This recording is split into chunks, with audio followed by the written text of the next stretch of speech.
Bonjour à toutes et à tous, bienvenue sur Cocotte TV pour une nouvelle présentation de boîtier. Présentation qui porte aujourd'hui sur le Silentium T11, le dernier boîtier d'Arctic. Alors, il ne faut plus dire Arctic Cooling, mais seulement Arctic. Un boîtier qu'on a reçu dans son modèle blanc, qui existe également dans une version noire et grise.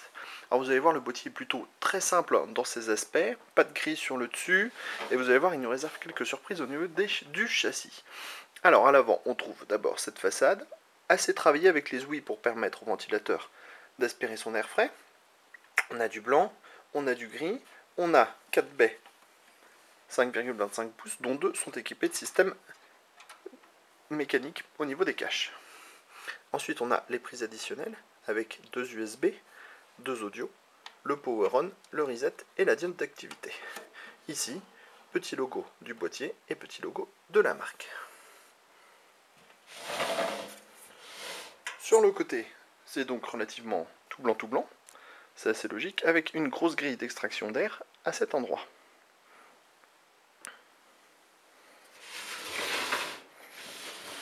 À l'arrière, c'est la grosse surprise, avec tout d'abord une alimentation qui se place dans le haut. Il y avait plutôt pas mal de temps qu'on n'avait pas vu ça.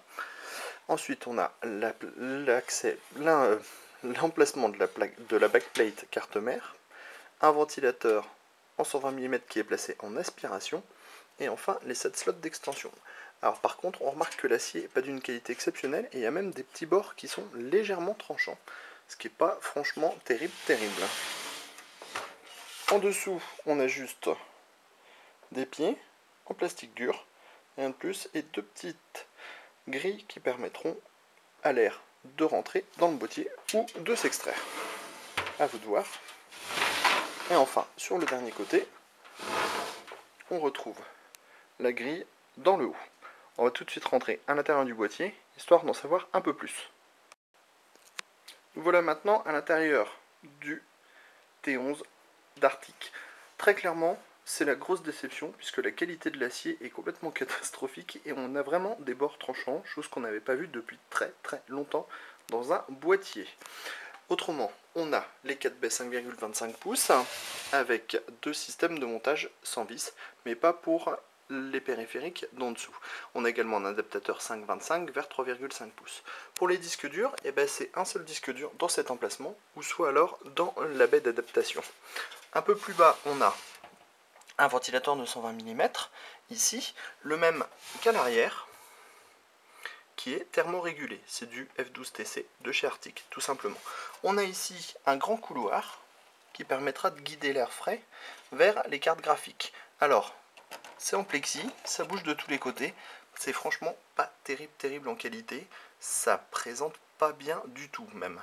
Très franchement, on est hyper déçu parce que normalement Arctic Cooling nous propose plutôt des produits de très bonne qualité. Pour le reste, vous pouvez le voir, pas de cable management, pas d'emplacement pour les câbles, une alimentation qui se met dans le haut.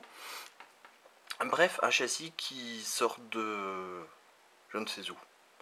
Bref, un ancien châssis qui a essayé d'être remis au goût du jour, et franchement le résultat nous déçoit vraiment beaucoup, surtout de la part d'Arctic Cooling qui nous avait proposé des Silentium plutôt bons normalement, avec une alimentation qui était posée à l'avant et au moins un design intéressant, surtout au niveau du silence du fonctionnement. Bon, certes, on a 2 ventilateurs qui semblent normalement, qui sont de très bonne qualité, mais pour le reste, on reste un peu sur notre faim.